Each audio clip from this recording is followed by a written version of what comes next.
मोहतरम नाजरीन, पूरी दुनिया में शादी की तकरीब हर मज़हब और सकाफ़त में मुनफरद अंदाज में मनाई जाती है। लेकिन दुनिया में कुछ लोग ऐसे भी हैं जो इस पाक रस्म को शरारती अंसर के रंग में डालकर इस रस्म को नापाक रस्म बना देते हैं। इस वीडियो में हम आपको इस दुनिया की सबसे मक्कार कौम यहूदियों की शादियों के बारे में बताने वाले हैं कि ये लोग अपनी शादियों में कौन से शर्मनाक काम करते हैं। आप यकीन नहीं करेंगे कि यहूदी इसराइल में अपने खूनी रिश्तों के साथ सबके सामने किस तरह शादियां करते हैं। दुनिया में यहूदी वो कौम है जिसने अपने ही मज़हब में अपनी मर्जी की ऐसी तब्दीलियां की हैं कि जिनसे खुद बहुत सारे यहूदी भी नावाकिफ़ हैं। और तौरात में भी ऐसी तब्दीलियां की गई हैं जिसका मकसद यहूदियों को मुक़द्दस सरजमीन यानी फ़लस्तीन में आबाद करना था। यहूदी शायद वो वाहिद कौम है जो अपनी कौम के बासियों के अलावा किसी और कौम या मज़हब में शादियां नहीं करते, और ये इसलिए ताकि इनकी नस्ल बढ़ सके और ये अपने खुद के बनाए मज़हब को और वसी कर सकें। लेकिन इनकी शादियां इनके इस मज़हब के बिल्कुल बरक्स होती हैं जिनके बारे में तौरात में अहकाम इलाही मौजूद हैं। इनके खुद के बनाए मज़हब में एक यहूदी आदमी अपनी भतीजी या भतीजे से शादी कर सकता है, लेकिन इनके मज़हब में ये बात बिल्कुल मना है कि एक यहूदी औरत अपने भाई के बेटे या अपनी बहन के बेटे से शादी करे। इनकी शादी की तकरीब में दुल्हन अपने पूरे जिस्म को छुपाती है, यहाँ तक कि अपने चेहरे को भी, ताकि तकरीब में मौजूद मेहमान इनकी दुल्हनों को ना देख सकें और ना जान सकें कि ये कौन है। इनका रब्बी इनको दुआएं देता है, और ये सब यहूदियों के इन ख़ानदानों में ज़्यादा है जो अपने मज़हब की तालीमात पर सख्ती से अमल करते हैं। यहूदियों का मानना है कि एक 13 साला लड़का और एक 13 साला लड़की भी शादी कर सकते हैं, लेकिन आज के दौर में इस मामले में चंद तरमीम की गई हैं, और अब इनका मानना है कि 12 साल का लड़का और 12 साल की लड़की भी शादी कर सकती है। इनका सबसे शर्मनाक अकीदा ये है कि एक मर्द दूसरे मर्द से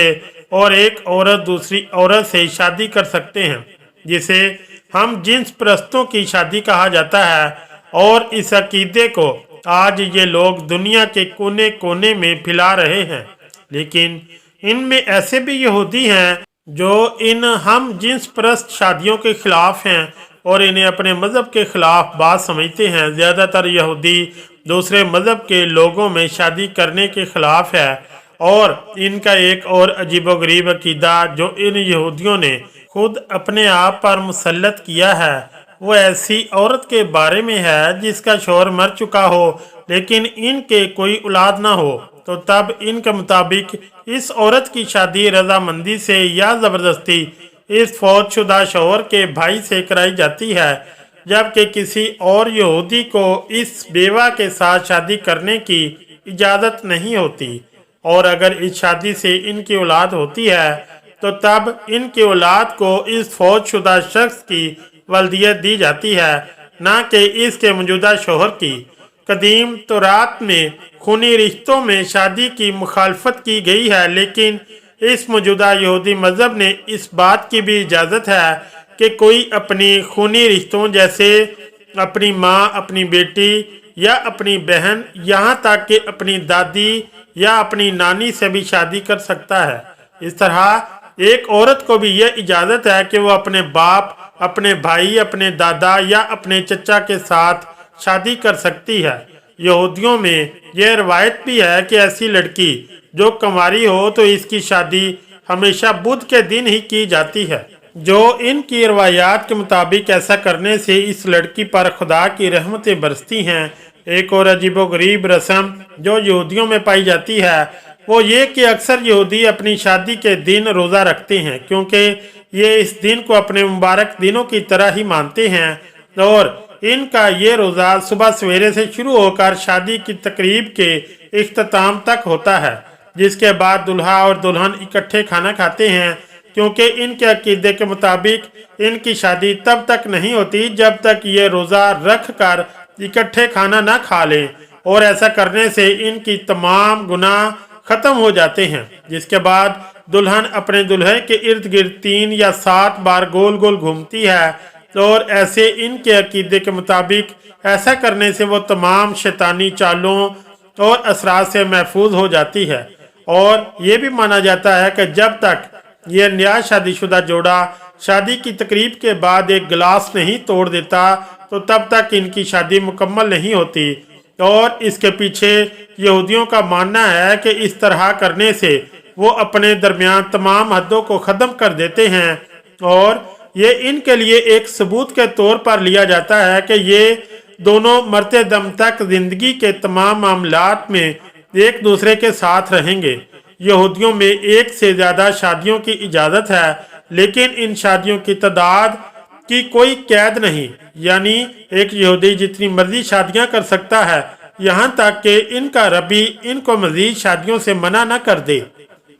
अगर ऐसा होता है तो तब वो शख्स तमाम उम्र और कोई शादी नहीं कर सकता। यहूदियों में तलाक का भी एक दिलचस्प अमल होता है और वो ये कि अगर कोई शख्स अपनी बीवी को तलाक देना चाहता है तो वो बगैर किसी वजह के अपनी बीवी को तलाक दे सकता है और तलाक की सूरत में वो अपनी बीवी को इस वक्त अपने घर से निकाल देता है और कोई इससे ये नहीं पूछ सकता कि इसने अपनी बीवी को तलाक क्यों दी। तलाक के बाद ये लोग ऊँट, खंजीर और खरगोश का गोश्त नहीं खा सकते, यहाँ तक कि ये लोग खुद को किसी भी किस्म की मछली खाने से भी रोक लेते हैं। इनके लिए सिर्फ वही खुराक हलाल होती है जिसे छीला गया हो और हर बड़े स्टोर में लेबल लगाकर ऐसी अशिया को रखा जाता है ताकि जो तलाक याफ्ता अफराद होते हैं वही इन चीज़ों को खरीद सकें। यहूदी अपने मज़हब के सिवा किसी दूसरे मज़हब के शख्स के साथ खाना खाने को भी बुरा समझते हैं। यहूदी अपनी इबादत करने से पहले सिर्फ अपने हाथों को धोते हैं और फिर एक बड़ी चादर अपने कंधों पर ओढ़ लेते हैं और यह ख्याल रखा जाता है कि इसको इससे पहले किसी औरत ने ना पहना हो, वरना तो वो चादर कोई भी यहूदी इबादत के लिए इस्तेमाल नहीं करता और एक यहूदी इस खास चादर को सिर्फ अपनी इबादत के दौरान ही पहन सकता है। यहाँ तक कि जब वो मर जाता है तो इसे इसी चादर में लपेट कर दफनाया जाता है। यहूदियों में एक लड़का 13 साल से और एक लड़की 12 साल से अपनी इबादत शुरू कर सकते हैं और जैसे ही एक लड़का या एक लड़की इस उम्र तक पहुंच जाए तो इन्हें इनकी इबादत खानों में लाया जाता है जहां वो इसकी एक बाकायदा तकरीब मुनक्कद करती है और खुशियां मनाते हैं कि खुदा ने इनके बेटे या बेटी को अपनी इबादत के लिए चुन लिया। यहूदियों के नज़दीक अपनी इबादत वाली चादर की बड़ी अहमियत है क्योंकि इनका मानना है कि ये वही चादर है जो ताबूत सकीना में मौजूद थी और जिसे इन यहूदियों से चुराया गया था। जिस ताबूत का जिक्र कुरान पाक की सूरह बकरा की आयत नंबर 248 में इन अल्फाज में मौजूद है और पैगंबर ने इनसे कहा कि इनकी बादशाही की निशानी ये है कि तुम्हारे पास एक संदूक आएगा जिसको फरिश्ते उठाए हुए होंगे,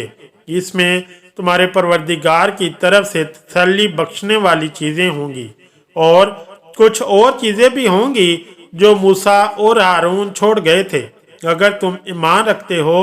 तो ये तुम्हारे लिए एक बड़ी निशानी है। मोहतरम नाजरीन, यहूदी ये दावा करते हैं कि इस बड़ी चादर को वो एक दिन दोबारा हासिल कर लेंगे जो इनसे छीन ली गई थी और ये तब ही मुमकिन होगा जब इनका मसीहा यानी दज्जाल इस दुनिया में आएगा और तब यहूदी पूरी दुनिया पर अपनी हुकूमत कायम करेंगे। इन यहूदियों का दावा है कि इनकी वो चादर जिसे ताबूत यानी ताबूत सकीना में छुपाया गया था वो इसी जगह पर छुपाई गई है जहां आज मस्जिद अक्सा है और इसीलिए इन यहूदियों ने मस्जिद अक्सा को अपने तीसरे हैकल के तौर पर तस्लीम कर लिया है और ये यहाँ से मस्जिद अक्सा को गिराकर अपना तीसरा हैकल बनाने की कोशिश में लगे हैं ताकि इस दौरान वो इस ताबूत को हासिल कर सकें और इसमें मौजूद इस चादर को निकाल सकें।